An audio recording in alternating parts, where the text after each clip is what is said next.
আমি একটা কোম্পানিতে চাকরি করি। এই কোম্পানিতে জন্ম বিরতিকরণ কিছু পণ্য আছে, বিক্রয় করতে হয়। এটা ইসলামের দিক থেকে জায়েজ আছে কিনা? কোনো মেডিসিনের দোকানে বা এরকম কোনো প্রতিষ্ঠানে আপনি চাকরি করেন, যেখানে জন্ম বিরতিকরণ কোনো আইটেম, কোনো পণ্য, কোনো ঔষধ বা এই জাতীয় কিছু বিক্রি হয়, জন্মের অস্থায়ী বিরতিকরণ, এটা ট্যাবলেট হোক বা এই জাতীয় কিছু হোক, এগুলো যদি বিক্রি করা হয় তো সেটা বিক্রি করা নাজায়েজ বা হারাম নয়। কারণ জন্ম বিরতিকরণের যদি উদ্দেশ্য হয় যে স্ত্রী হয়তো এখন শরীরটা ভালো নাই, মুহূর্তে বাচ্চা নেওয়ার মতো পরিস্থিতি নাই, কিংবা এমন জায়গায় আছেন যে এই মুহূর্তে বাচ্চা না নেওয়া তাদের জন্য ভালো, বা কষ্টের হবে বাচ্চা হলে এই মুহূর্তে, বা একটা বাচ্চা আছে এই মুহূর্তে আরেকটা বাচ্চা হয়ে গেলে অসুবিধা হতে পারে, এরকম চিন্তা থেকে যদি কেউ অস্থায়ী জন্ম বিরতিকরণ করে, শরীরের দৃষ্টিকোণ থেকে সেটা জায়েজ আছে। বিধায় এই জন্ম বিরতিকরণের আইটেম বিক্রি করাও জায়েজ আছে, কারণ এই জায়েজ উদ্দেশ্যে কারোর দরকার হতে পারে। সরকারি চাকরির জন্য 5 লক্ষ টাকা দিতে হবে, কিন্তু টাকা দিয়ে চাকরি করার ইচ্ছা আমার নাই, তবে পিতা মাতারও অবাধ্য হতে পারছি না, এখন করণীয় কি? ভাইরা আমার, ঘুষ দেওয়া ছাড়া চাকরি হবে না। আপনি যদি এই চাকরিকে বাদ দিয়া এর চাইতে কমের কোনো চাকরি, এর চাইতে কম বয়স বেতনের কোনো সুবিধার কোনো চাকরি আপনি করেন, অথবা চাকরি বাদ দিয়ে আপনি একটা ছোট্ট ব্যবসাও শুরু করে দেন, ইনশাআল্লাহ আল্লাহ আপনাকে বরকত দিবে। ওয়াল্লাযীনা জাহাদু ফীনা লানাহদিয়ান্নাহুম, যারা আমার দিকে আসার চেষ্টা করলে বলছেন তাদেরকে আসার বহু রাস্তা দেখাই দিবে, একটা না। এই জন্য আল্লাহর দিকে আসার চেষ্টা করবেন। যদি এমন হয় আপনি এটার জন্য উপযুক্ত, ঘুষ দেওয়া ছাড়া কোনো উপায় নাই, এটা ছাড়া আপনার অন্য কোনো ব্যবস্থা নাই, আপনি এই মুহূর্তে কোনো জায়গায় যেতে পারছেন না, একেবারে সিরিয়াস, দেয়ালে পিঠ থেকে গেছে, এরকম কয়জন হবে? হাজারে লাখে। এরকম যদি হয় তাহলে আপনার জন্য ঘুষ দেওয়াটা কখনো কখনো শর্ত সাপেক্ষে জায়েজ হতে পারে, কিন্তু ঘুষ নেওয়াটা সর্বাবস্থায় ঘুষখোরের জন্য হারাম। আমরা যারা মোবাইলে হঠাৎ করে কল বেজে উঠে সাইলেন্ট করতে ভুলে যাই, তাদেরও খেয়াল রাখা উচিত। নামাজের মধ্যে হঠাৎ মোবাইল বেজে উঠছে, আপনি খেয়াল করেন না যে সাইলেন্ট করা আছে, তাহলে আপনি পকেটে হাত দিয়ে আস্তে করে ওই ইয়েস বাটনটা অথবা আপনার রেড বাটনটা টিপে কোন রকম আপনি কলটা হয় রিসিভ বক্সে কেটে দেন, বা কোনো একটা যেখানে টিপ দিলে সাইলেন্ট হয়ে যাবে ওখানে একটা চিপ দিয়ে দেন, যাতে করে আওয়াজটা বন্ধ হয়ে যায়। এতটুকু কাজ করলে আপনার নামাজের কোনো ক্ষতি হবে, বরং ওইটা করাই আপনার কর্তব্য। কারণ সবার নামাজের মনোযোগ যাতে নষ্ট না হয়, এজন্য তাড়াতাড়ি করে ওইটা বন্ধ করে দিবেন, মোবাইলে গলা চিপি দেবেন। হ্যাঁ, অনেকে আবার মোবাইল বের করে রীতিমতো দেখা দেখি করে যে নামাজের মধ্যে কোন বেয়াদবে আমারে কল দিল। তো অত বেশি দেখা দেখি করতে গেলে আবার নামাজ নষ্ট হয়ে যাবে। এসব দেখা দেখি করা যাবে না। মোবাইলের পকেটের মধ্যে রেখে বা হাতটা ঢুকাই দিয়ে আস্তে করে সাইলেন্ট করে আবার নামাজ শুরু করবেন, এতে কোনো অসুবিধা হবে না ইনশাআল্লাহ। মেয়েরা টাকনুর উপর পাজামা পরতে পারবে কি? মেয়েরা যদি বাসা বাড়িতে থাকে, মাহরামদের সামনে থাকে, তাহলে টাকনুর উপরে পাজামা পরলে অসুবিধা নেই। 3/4 পাজামা পরলেও চলবে, হাঁটুর নিচে ঢাকা আছে চলবে। বাবা আছেন, ভাই আছেন, স্বামী আছেন, মাহরামদের সামনে। গায়ের মাহরামদের সামনে যদি হয়, ভাসুর আছেন, অথবা বাহিরে যখন যাচ্ছে, তখন অবশ্যই টাকনুর উপরে পাজামা পরে তিনি যদি ওই অবস্থায় যান, উপরে বোরকা ইত্যাদি না থাকে, অর্থাৎ ওইভাবে চলেন যেমন আজকাল বের হয়েছে কি প্লাজো পায়জামা, ধুতি পায়জামা, এগুলো টাকনুর উপরে শুধু না, ওই যে ধুতি যেটা এটা তো পেছন থেকে, প্লাজোটা অবশ্য ঢেলা থাকে। সচরাচর প্লাজো যদি আপনার টাকনুর উপরে থাকে, নাজায়েজ হবে বাহিরে প্রদর্শন করে বেড়ালে। আর দোলা থাকুক, টাইট থাকুক, এগুলো সব ঢেকে ঢুকে নিজের সৌন্দর্যকে অপ্রকাশিত রাখতে হবে। আর যদি ওই যে ধুতি পাজামা যেটা পরে ওইটা পেছন দিক থেকে আপনার পায়ের দিক থেকে একটু ধুতির মতো উঠানো থাকে, তাহলে তার পায়ের গোছার কিছু অংশ দেখা যায়, এটা জায়েজ হতে পারে না। গুরুত্বপূর্ণ মাসআলা নবী সাল্লাল্লাহু আলাইহি ওয়াসাল্লাম হাদিসে বলা আছে, সেটা হলো যে লা ওয়াসিয়াতা লিওয়ারিথিন, কোন ওয়ারিসকে ওসিয়ত করা যায় না। ধরেন আপনার ছেলে আপনার মৃত্যুর পর আপনার সম্পদে ভাগ পাবে, আপনি এই ছেলের জন্য যদি ওসিয়ত করেন যে আমার অমুক জমিটা, অমুক বিল্ডিংটা আমার ছেলেকে আমি দিলাম, ওসিয়ত করে থুয়ে গেলাম, আমার মৃত্যুর পর তোমরা তাকে দিবা, শরীয়ত বলে এটা ভ্যালিড না, এটা অবৈধ, এটা গ্রহণযোগ্য না। যেহেতু সে আপনার ওয়ারিস, তার জন্য নির্দিষ্ট হিস্সা কোরআনে ঠিক করে দেওয়া আছে, এবং আল্লাহ বলে দিয়েছেন ফরিদাতুম মিনাল্লাহ, এই নির্ধারণ এবং হিস্সাটা কে ঠিক করেছে? আল্লাহ। অতএব সেখানে আপনি ওসিয়ত করে আর নতুন কিছু যোগ করতে পারবেন, কিন্তু ওই নাতিদের জন্য দাদা কিন্তু ওসিয়ত করে যেতে পারবে যা খুশিটা, টোটাল সম্পদের 1/3 পর্যন্ত এই নাতিদেরকে ওসিয়ত করে যেতে পারে যে আমি মরে গেলে তাদেরকে এগুলো দিও। বরং তারা ওয়ারিস হিসাবে যতটুকু পেত তার চাইতে বেশি দেওয়ার সুযোগ তৈরি হলো এই প্রসেসের মাধ্যমে। প্রশ্ন হলো, একজন স্ত্রী তার স্বামীকে সবসময় খুশি রাখেন এবং ওই স্ত্রী নামাজ আদায় করেন, রোজাও পর্দা করেন, এরপরও তার স্বামী পরকিয়া করেন, ওই স্বামীর কি শাস্তি হবে? এই স্বামী তো নিমুখ হারাম স্বামী। অনেক কপাল পোড়া আছে ভাই, এটা শুধু পুরুষদের মধ্যে না, মহিলাদের মধ্যেও আছে। অনেক মহিলাদের এরকম আছে যে স্বামীটা অনেক ভালো, তার হক আদায় করে, তাকে অনেক ভালোবাসে, অনেক আদর যত্ন করে, এরপরেও সে পরকীয়া লিপ্ত। বদকিসমত পুরুষদের মধ্যেও আছে, এতে নিমক হারাম। আল্লাহ তাআলা তাকে নেয়ামত দিয়েছে, ভালো স্ত্রী দিয়েছে, ভালো জীবন সঙ্গিনী দিয়েছে, তারপর সে ডানে বামে চলে যায়। মনে রাখবেন, যারা নিজের স্ত্রী রেখে অন্য মহিলাদের দিকে নজর যায়, তাদের কথা মনে আসে, তাদের দিকে তাদের দৃষ্টি যায় এবং পরকীয়া লিপ্ত হয়, তাদের জন্য নবী সাল্লাল্লাহু আলাইহি সাল্লামের একটি কথা তিনি বলেছেন যে, দেখো, হাদিসের খোলাসা হলো যে কোন পুরুষ সেই জন্য এটা চিন্তা করবে, আমার স্ত্রীকে আল্লাহ তাআলা যেই যে নেয়ামত দিয়েছেন, অন্য সব নারীদেরকে সেম নেয়ামত দিয়েছেন। মিরাজের ঘটনায় আমরা শুনেছি যে রাসূল সাল্লাল্লাহু আলাইহি সাল্লাম দোজখ ও বেহেশতের কিছু সংখ্যক মানুষকে দেখতে পান যারা শাস্ত্রীয় নিয়ামত ভোগ করতেছিল। আমার প্রশ্ন হলো, হাদিসে উল্লেখ আছে যে আমাদের নবীর উম্মত ছাড়া তো কেউ আগে জান্নাত ও দোজখে প্রবেশ করবে না। হাসরের মাঠে হিসাবের পরে আমার নবীর উম্মতই আগে বেহেশতে যাওয়ার অনুমতি পাবেন। তাহলে মেরাজের ঘটনায় যেটা বর্ণনা করা হয়েছে, তারা কারা, উক্ত বিষয়ে আলোচনা করবেন। মেরাজে নবী করিম সাল্লাল্লাহু আলাইহি সাল্লামকে বিভিন্ন লোকের জান্নাতে চাকার এবং জাহান্নামে যাওয়ার দৃশ্য দেখানো হয়েছে। নবী করিম সাল্লাল্লাহু আলাইহি সাল্লামকে কিভাবে জান্নাতে জাহান্নামে থাকা লোক দেখানো হলো? জান্নাত উদ্বোধন হবে না এই নবীর উম্মত দিয়া, তাহলে আগে থেকে কিভাবে অন্যরা গেল? এই প্রশ্নের উত্তর হলো, ভাই, প্রথমত নবী করিম সাল্লাল্লাহু আলাইহি সাল্লামকে মেরাজে নিয়ে যে আল্লাহ তাআলা জান্নাত দেখিয়েছেন, জাহান্নামের কিছু দৃশ্য, কিছু অপরাধের শাস্তি কেমন হচ্ছে, শাস্তি কিছু মানুষ পাচ্ছে, সেই দৃশ্যগুলো যে দেখানো হয়েছে, এটা সম্পূর্ণ গায়েবের বিষয়। গায়েব মানে অদৃশ্যের জগতের বিষয়। আপনার কোনো বন্ধু অনেকদিন পরে দেখা হয়েছে, আরে এখন সুন্দর দাড়ি হয়ে গেছে তার, আপনি দেখে মন্তব্য করলেন, কিরে ছাগলের মতো দাড়ি রাখছিস দেখ। নবী করিম সাল্লাল্লাহু আলাইহি ওয়াসাল্লাম একটা সুন্নতকে তাচ্ছিল্য করছেন, শেষ ঈমান। খুব ডেঞ্জারাস একটা বিষয়, ইস্তেহজা এবং ইস্তেগফাফ, বিশেষ করে দাড়ি, এটা শেয়ার ইসলামের একটা নিদর্শন। মুসলমান পুরুষের আলামত, মুসলমান নারীর আলামত, সে পর্দা করবে। এগুলো নিয়ে আপনি ঠাট্টা বিদ্রুপ করবেন, ব্যঙ্গ বিদ্রুপ করবেন। পৃথিবীতে আমার জানা নাই কোনো আলেমের দ্বিমত আছে যে এই লোক বেঈমান হবে, সাথে সাথে কাফের হবে, ইসলাম থেকে খারিজ হবে, তার ঈমান নষ্ট হয়ে যাবে এবং সে কোনো অবস্থাতে তওবা করে আবার ঈমান আনা ছাড়া ঈমানদার হতে পারবে না যদি সে এই ধরনের মন্তব্য করে। আমরা অনেক সময় দুষ্টামি করে, ফাজলামি করে, এই ধরনের ঠাট্টা ব্যঙ্গ বিদ্রুপ করে, কি করি না ভাই আমার? আল্লাহ তাআলা কোরআনে কারীমে স্পষ্টভাবে বলেছেন, ওয়ালা ইন সাআলতাহুম, আপনি যদি কাফেরদের এই যে ব্যঙ্গ বিদ্রুপ করা নিয়ে জিজ্ঞাসা করেন। প্রবাসীদেরকে অনেককে আমি দেখেছি যে বউয়ের সাথে কোনো কারণে ঝগড়া লাগছে, দেখা যায় মোবাইলে ঝগড়া করতে করতে করতে মোবাইলের চার্জ শেষ হয়ে গেছে, তো আবার চার্জ দিয়ে আবার শুরু করে, সেকেন্ড ইনিং শুরু করে। অনেকে আছে দেখবেন মোবাইলে কথা বলতে বলতে ব্যালেন্স শেষ হয়ে গেছে, আবার রিচার্জ করে নতুন করে শুরু করে। এই অতিরিক্ত মোবাইলে কথা, বিশেষ করে যখন কথা বেলাইনে চলে যাবে, বোঝা যাবে এখন ঝগড়া চারিদিকে যেতে যাচ্ছে, তখন ইমানদারের চরিত্র হবে কথা বন্ধ করে ফেলা।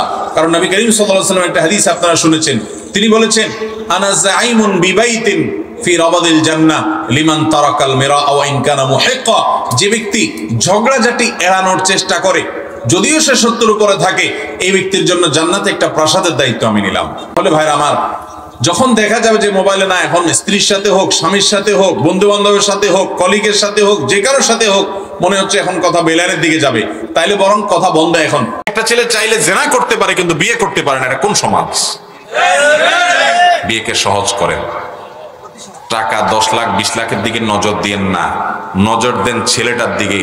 বিশ্বাস করেন মেয়েটা সুখী থাকবে যদি ছেলেটাকে আপনি নেককার, মুত্তাকি, পরহেজগার, দিনদার, আল্লাহ ভীরু, ইমানদার, আল্লাহকে ভয় পায়, এরকম একটা ছেলে যদি কর্মঠ দেখে আপনি বাছাই করে নিতে পারেন, আপনার ফ্যামিলির সাথে মোটামুটি ম্যাচ করে, ইনশাআল্লাহ আপনার মেয়ে অনেক সুখে থাকবে ওই পয়সার বস্তার চাইতে।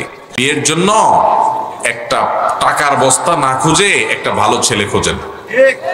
আল্লাহ তাআলা আমাদের মেয়ের বাবাদেরকে হেদায়েত দান করুন।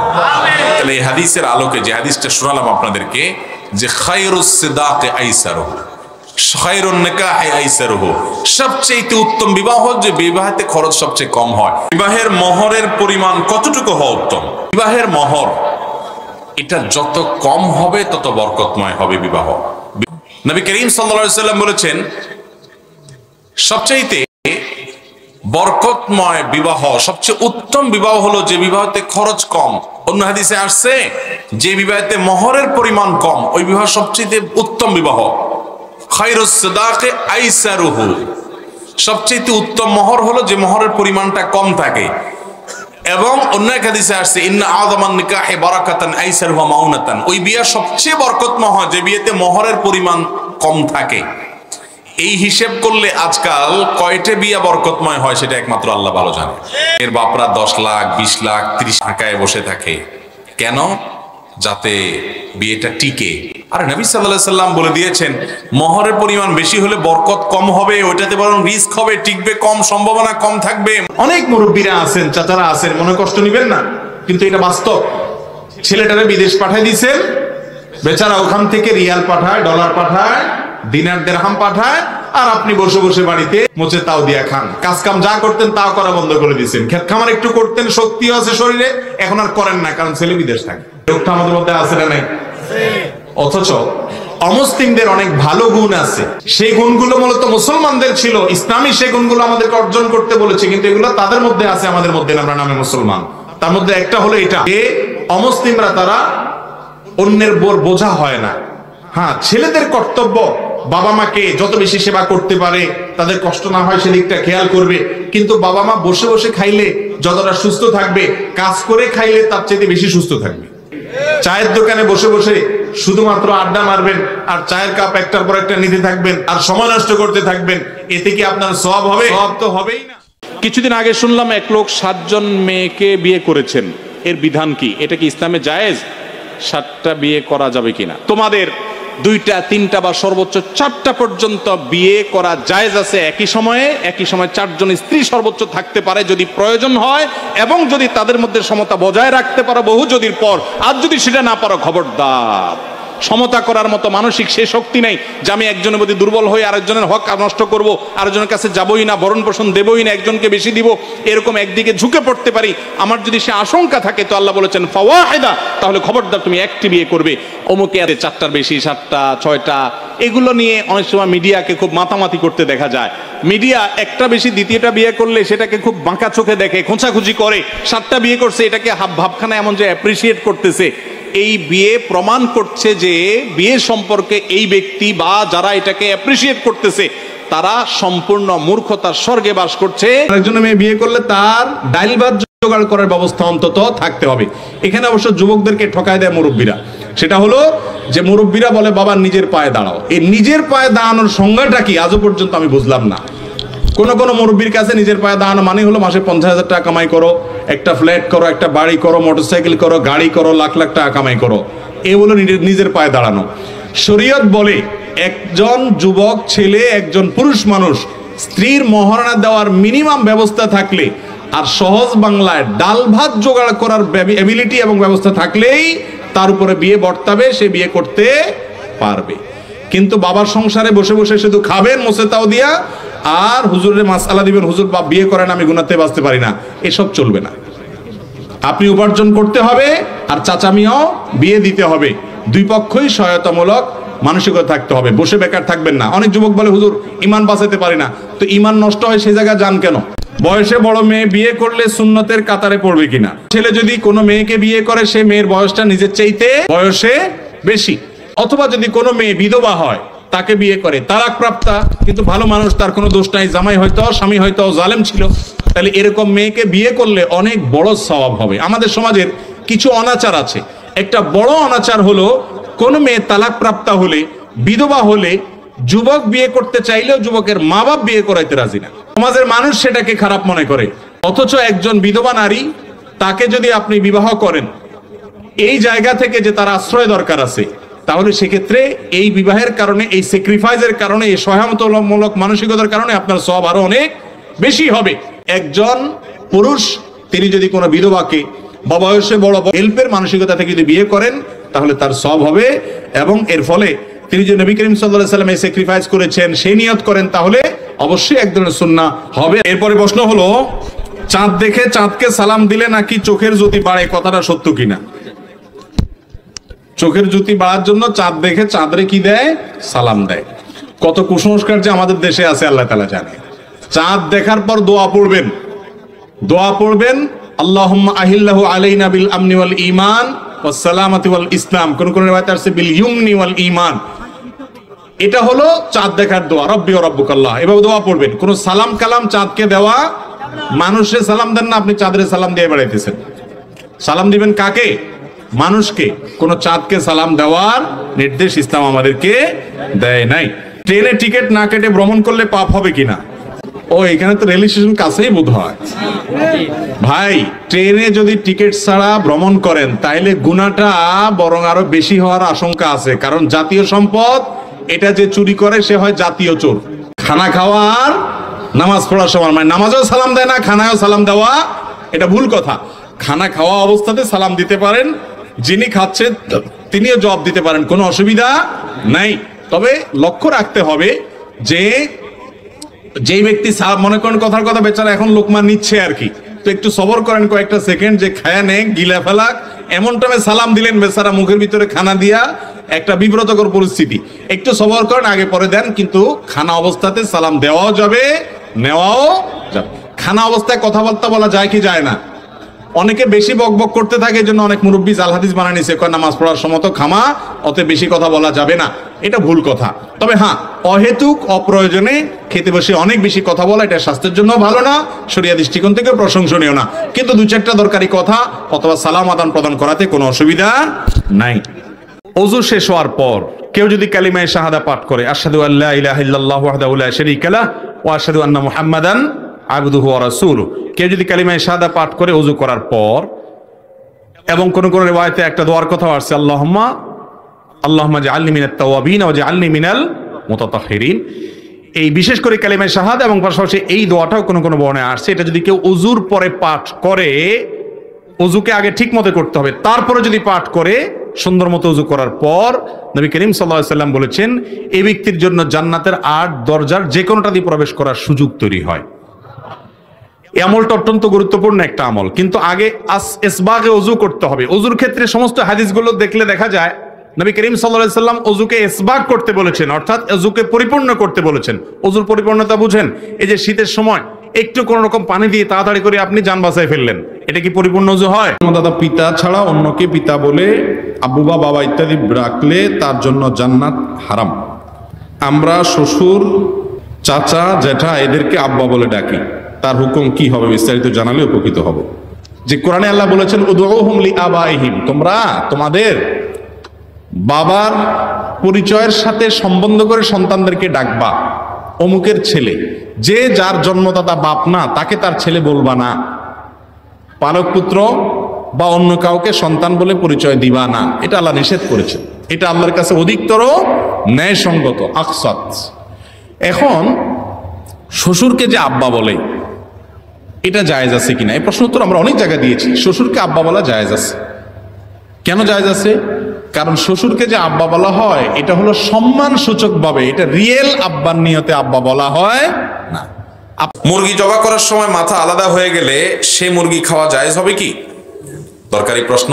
অনেক সময় বিশেষ করে মুরগি জবাই করতে গেলে গ্রামাঞ্চলে নিজের মুরগির নিজেরা জবাই করা হয়, বা দোকানদার অনেক সময় জবাই করার সময় এমন জোরে পোজ দেয় কল্লাটা আলাদা হয়ে যায়, হয় কি হয় না? তো মুরগি জবাই করতে গিয়ে যদি এরকম কল্লা আলাদা হয়ে যায়, পৃথক হয়ে যায়, পড়ে যায় একেবারে, তাহলে সেক্ষেত্রে সেই মুরগি খাওয়া যাবে, হালাল হবে। কারণ মুরগি বা যে কোনো পশু জবেটা হালাল হওয়ার জন্য তার রগগুলো ঠিকঠাক মতো কাটা যাওয়া হলো শর্ত। রগগুলো 4টা রগের ভিতরে 3টা রগ কাটা গেছে, বাস বিসমিল্লাহ বলে জবাই করছেন, মুসলমান জবাই করছে, এটুকু যথেষ্ট মুরগি হালাল হওয়ার জন্য। সেটুক তো হয়েছে, বিসমিল্লাহ আল্লাহু আকবার বলে বলছে, আবার রগও কাটা গেছে, মুরগি খাওয়া হালাল। কিন্তু কল্লা যে পৃথক হয়ে গেছে, এটা ইচ্ছাকৃত এরকম করা অবশ্যই অনুচিত। কারণ শুধুমাত্র রগ কাটতে বলা হয়েছে, আপনার কল্লা আলাদা